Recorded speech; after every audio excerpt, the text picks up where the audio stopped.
परमादरणीय प्रधानमंत्री जी, परमादरणीय योगी आदित्यनाथ जी, मुख्यमंत्री उत्तर प्रदेश, आप दोनों के चरणों में मैं अपनी तरफ से और अपने कर्मचारियों की तरफ से श्रद्धा सुमन अर्पित करता हूं और ईश्वर से प्रार्थना करता हूं कि आप दोनों अच्छे स्वास्थ्य के साथ एक अच्छी सत्ता को इसी तरह से निभाते रहें।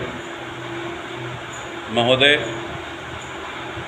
चूँकि इस कोविड के दौरान आज 17 महीना से जो विद्यालय बंद पड़े हैं, तो उसमें दिमाग की मानसिक दशा ये कह लीजिए कि बिल्कुल विक्षिप्त अवस्था में पहुंच चुकी है। इसलिए जाहिर सी बात है कि इस वीडियो के माध्यम से आपको कुछ संदेश भेजने की दृष्टता करना चाहता हूं। निवेदन है, प्रार्थना है कि अगर मुझसे कोई त्रुटि हो जाए तो अपना एक छोटा भाई समझ करके आप दोनों लोग मुझे क्षमा करेंगे। हम एक बार क्षमा प्रार्थना के साथ आपको कुछ बातें बताना चाहते हैं, अपनी कुछ मन की बात आपसे आपके आगे रखना चाहते हैं। आदरणीय प्रधानमंत्री जी, आप तो बहुत डाउन टू अर्थ उठे हैं।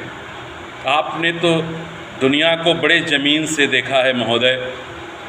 जहाँ तक मैंने आपको पढ़ा है, आपके आदर्शों को पढ़ा है, यकीन मानिए प्रधानमंत्री जी, यकीन मानिए प्रधानमंत्री जी, मैं आपके आदर्शों को पढ़ करके, आपकी बातों को पढ़ करके, आपके बारे में जान करके एक दिन 2014 में मैं गदगद था कि आज हमारे देश को ऐसा प्रधानमंत्री मिलने जा रहा है जो ज़मीन से जुड़ा हुआ नेता है, एक साधु है, एक संत है, जिसने अपने इस राजनीतिक जीवन के लिए अपने पूरे परिवार का परित्याग कर दिया और निश्चित रूप से देश ही नहीं बल्कि विश्व में नाम रोशन करेगा।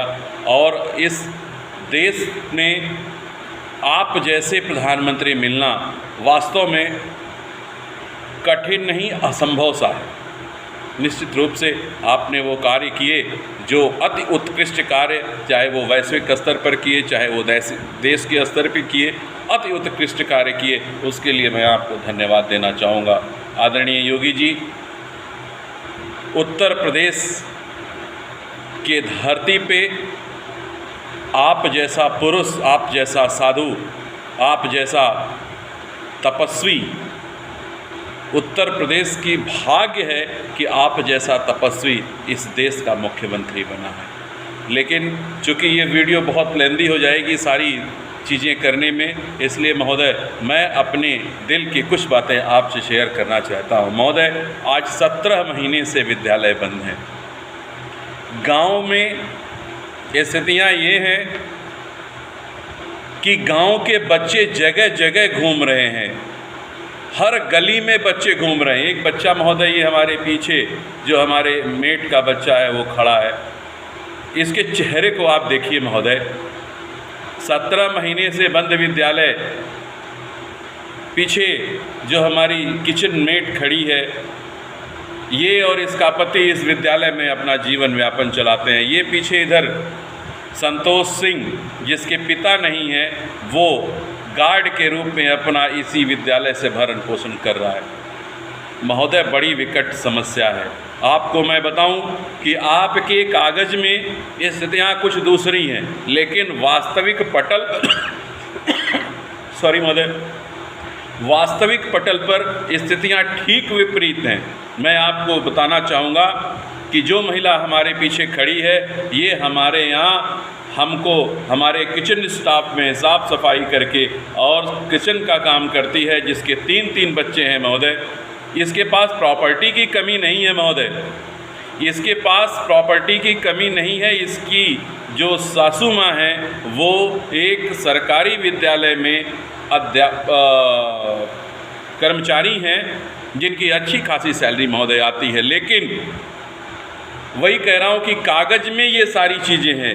इसके पास महोदय पीला कार्ड है, इसको लाल कार्ड अगर दिया जाए तो ये इल्लीगल होगी और वो लाल कार्ड इसके पास नहीं, इसके पास पीला कार्ड है। लेकिन इसकी मजबूरी ये है कि ये अपने तीनों बच्चों का दूध तक महोदय खरीद करके दूसरे जगह से लाती है। दोनों पति पत्नी किस तरह से इस विद्यालय में काम करके अपना पेट चलाते हैं महोदय, अपना पेट चलाते हैं, क्योंकि यह इस अपनी सासू माँ से अलग अपनी व्यवस्था करती है।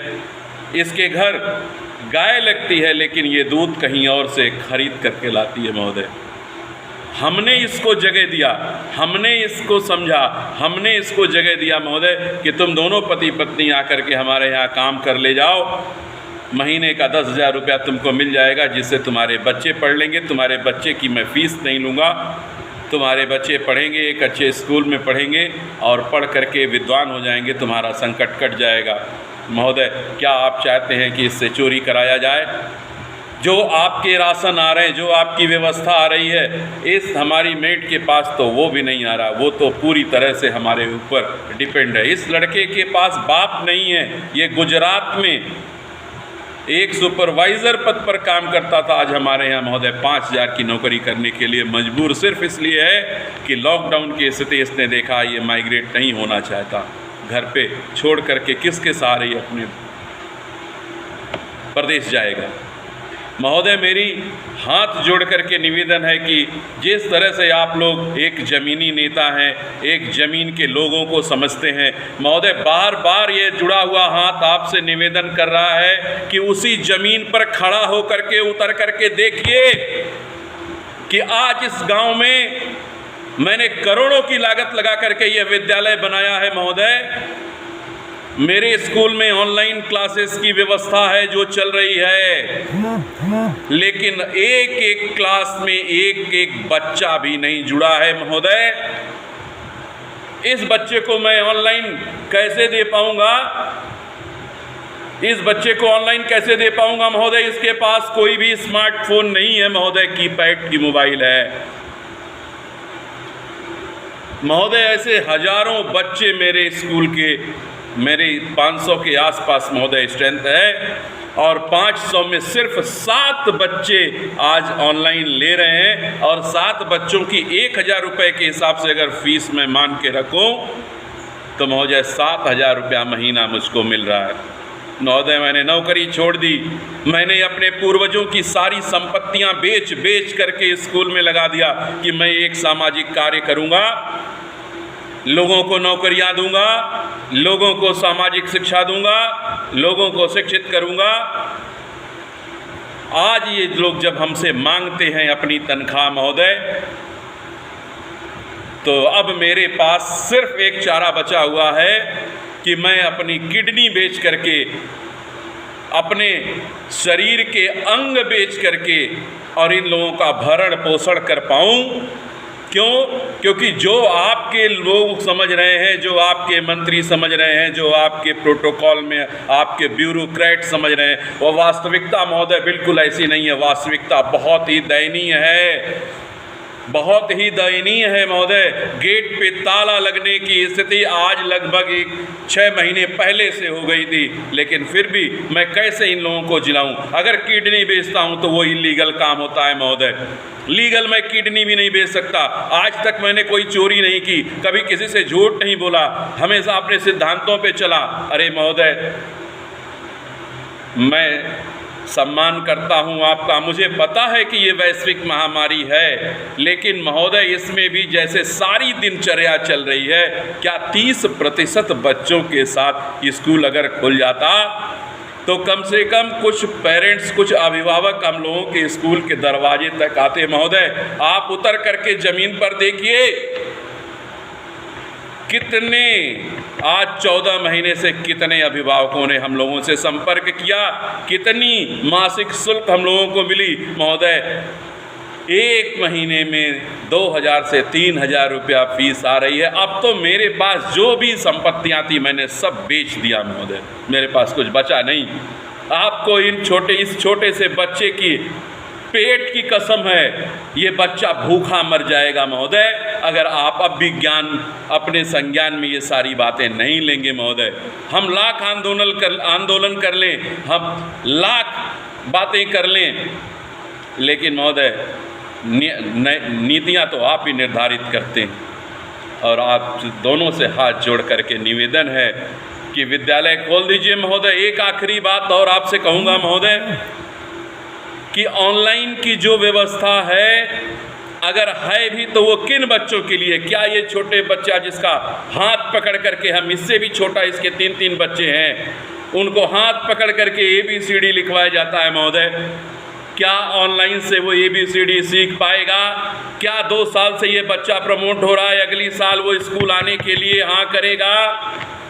महोदय पूरा देश, आप साक्षरता की बात करते हैं, पूरा देश अशिक्षित होता चला जा रहा है महोदय। शिक्षा से इन सब का नाता दूर दूर तक टूटता चला जा रहा है महोदय। निवेदन है कि आज आप अगर संज्ञान में अपनी बातों को नहीं लेंगे, अगर आज आपने विद्यालय नहीं खोला महोदय, तो माफ़ी चाहूँगा, माफ़ करिएगा, ये हुजूम आपको कभी माफ़ नहीं कर पाएगा। आपके लाखों अरबों रुपयों का पैकेज जरा पूछ के देखिए इन लोगों में से किसको मिला? किसी को नहीं महोदय, किसी को नहीं। इनको अच्छी शिक्षा चाहिए, अच्छा भोजन चाहिए, अच्छी व्यवस्था महोदय चाहिए, जो एक विद्यालय कम से कम 20 से 50 परिवार को जिला रहा है महोदय।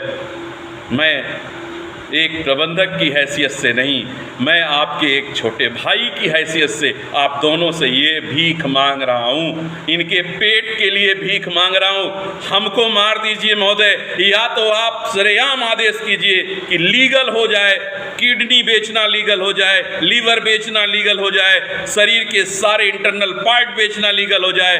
हम लोग बेच करके भी इनको भूखा तो न मरने दें महोदय, इसको ही आप कर दीजिए। आप विद्यालय मत खोलिए महोदय विद्यालय, लेकिन आप किडनी बेचना और इंटरनल अंग बेचना इसको लीगल करिए महोदय, क्योंकि अब कोई संपत्ति नहीं बची जिसको बेच करके हम इन लोगों का भरण पोषण कर पाएँ। ऐसे बहुत सारे मैनेजरों की मनोदशा है। आशा ही नहीं, उम्मीद करता हूँ महोदय कि कम से कम इस पर जरूर आप विचार करेंगे। जय हिंद, जय भारत। Thank you.